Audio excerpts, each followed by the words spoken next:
यांच्या किट वाटपाच्या कार्यक्रमाची एका राष्ट्रवादी काँग्रेस शरदचंद्र पवार पक्षाच्या कार्यकर्त्यांनी तक्रार केली होती। तक्रार निवडणूक अधिकाऱ्याकडे ऑनलाईन केली होती।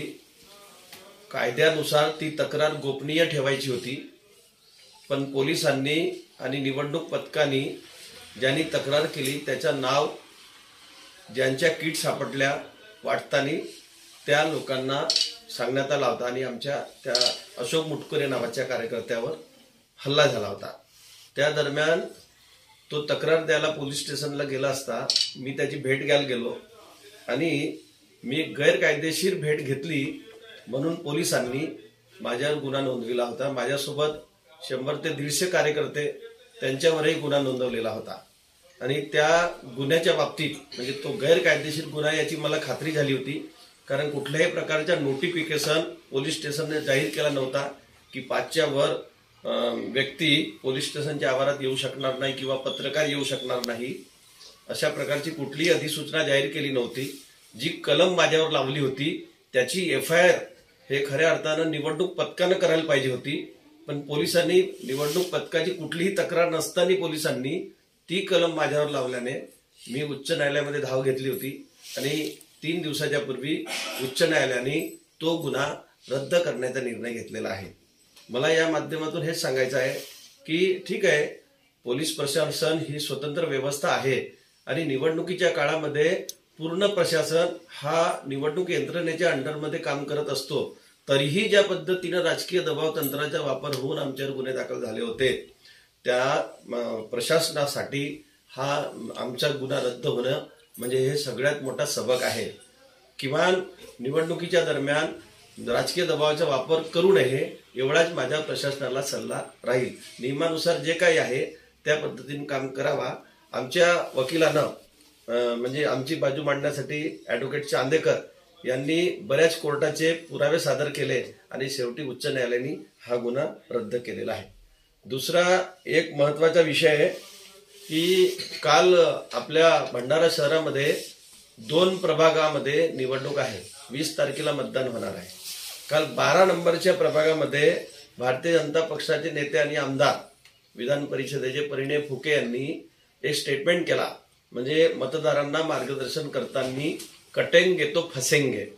मला हे समजलं नाही की एकीकडे तुम्ही म्हणता की ओबीसीच्या DNA BJP आहे आणि दुसरीकडे विधानसभेच्या निवडणुकीमध्ये हीच परिस्थिती तुम्ही तयार केलेली होती। जाती जातीमध्ये तेढ तयार करणे, धर्माधर्मामध्ये तेढ तयार करणे, तिथेही कटेंगे तो बटेंगे अशी परिस्थिती होती। आता कटेंगे तो फसेंगे हे मला काही समजलं नाही, कारण त्या 12 नंबरच्या प्रभागामध्ये 3 कुणबी समाजाच्या महिला आहेत, त्याही ओबीसीच्या आहेत, 2 तेली समाजाच्या महिला आहेत, त्याही ओबीसीच्या आहेत आणि हे महाशय परिणय फुके भारतीय जनता पक्षाच्या उमेदवाराच्या प्रचारासाठी गेले होते। मग यांनी कटेंगे तो फसेंगे हे कोणत्या उद्देशाने म्हटलं आहे?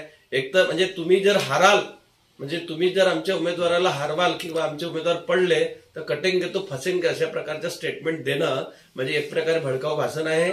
या संदर्भामध्ये वास्तविकता निवडणूक पथकाने त्याची दखल घ्यायला पाहिजे होती, कारण आता त्यांनी कोणत्या भावनेने म्हटलं हे तेच सांगू शकतील। मला तर असं वाटतं एकीकडे तुकाराम महाराजांची गाथा इंद्रायणी नदीमध्ये एका मनोवादी वृत्तीच्या माणसाने ठरवली होती आणि ती गाथा जशीच तशी संताजी जगनाडे महाराजांनी लिहून काढली, म्हणून तुकाराम महाराजांचे अभंग अजूनही जिवंत आहेत, त्यांची विचारधारा जिवंत आहे। म्हणजे कुणबी आणि तेली समाजाचे एवढे चांगले प्रेम संबंध असताना या परिणय फुकेनी कोणत्या भावनेने कटेंगे तो बटेंगे फसेंगे म्हटलं याचा खुलासा त्यांनी केला पाहिजे, नाहीतर निवडणूक अधिकाऱ्यांनी त्याच्यावर कारवाई केली पाहिजे। तिसरा महत्त्वाचा विषय, काल भंडारा सेशन कोर्टाने आमदार राजू कारेंबरे यांच्या संबंधामध्ये एक फैसला दिला। 2022ला मोहाडी पोलीस स्टेशनमध्ये जो अश्लील प्रकार झालेला होता, एका मित्राला वाचवण्यामध्ये त्यांच्यावर जे सेक्शन दाखल झाले होते 294, 143, 153, 353, 354 अशा प्रकारचे गुन्हे, आणि त्या गुन्ह्यामध्ये 294 हे कोर्टाने मान्य केलं म्हणजे सिद्ध केलं। 294, 143, 149, 504 आणि 235 अन्वये त्यांना दोषी ठरवण्यात आलेला आहे। पण मला हे कळलं नाही की 353 मध्ये त्यांना दोषमुक्त केलं आणि 10,000 रुपयाच्या वैयक्तिक हमीपत्रावर 2 वर्षाचा बॉन्ड लिहून घेऊन त्यांना सोडून दिलेला आहे. मला असं वाटतं या प्रकरणामध्ये कुठंतरी सरकारी पक्ष आपली बाजू मांडण्यात कमी पडलेला दिसून येतो. ज्या ठिकाणी घटना झाली ते पोलीस स्टेशनचे ठिकाण आहे आणि पहिला आरोपी म्हणजे आमदार राजू कारेंबरे हा पोलीस स्टेशनमध्ये कशा करता गेला होता तर आपल्या मित्रांना वाचवण्यासाठी गेला होता आणि तिथं त्यांनी इतका अश्लील धिंगाणा घातला. त्याचे व्हिडिओ सीसीटीव्ही फुटेज, जे सीसीटीव्ही फुटेज होते ते पोलीस स्टेशनचे होते. पोलिसांच्या कामामध्ये अडथळा आणला अशा प्रकारचा आरोप त्याच्यावर असताना त्यामधून त्यांना दोषमुक्त ठरवणं म्हणजे कुठंतरी सरकारी पक्ष न्यायालयाच्या समोर आपली बाजू मांडण्यास कमजोर ठरलेला आहे. मला असं वाटते सरकारने या संबंधामध्ये अपील दाखल केली पाहिजे. कारण हे जर पोलीस स्टेशनमध्ये जाऊन एखादी आरोपी अशा पद्धतीनं अश्लील आणि वर्तवणूक करतो आणि त्याला जर कोर्ट जर दोषमुक्त ठरवत असेल तर मला असं वाटतं त्याहीपेक्षा अश्लील प्रयोग त्यांनी त्या घटनेनंतर सुद्धा केलेला आहे. जे बाउंड लिहून घेतलेला आहे की 2 वर्षापर्यंत तुम्हाला तुमची वर्तवणूक चांगली ठेवावी लागेल. पण मला असं वाटते 2022च्या घटनेनंतर सुद्धा याच आमदारांनी मधात त्या लाडल्या बहिणीच्या कार्यक्रमामध्ये तुमसरच्या सीओ म्हणजे श्रीमती वैद्य यांना धमकावलं होतं. त्याच्यानंतर एक पुन्हा ऑडिओ क्लिप त्यांची मोठ्या प्रमाणात व्हायरल होत आहे जो आपल्या महिला कार्यकर्त्यांना आणि राष्ट्रवादीच्या पुरुष कार्यकर्त्यांना अश्लील शब्दात शिवीगाळ करतो.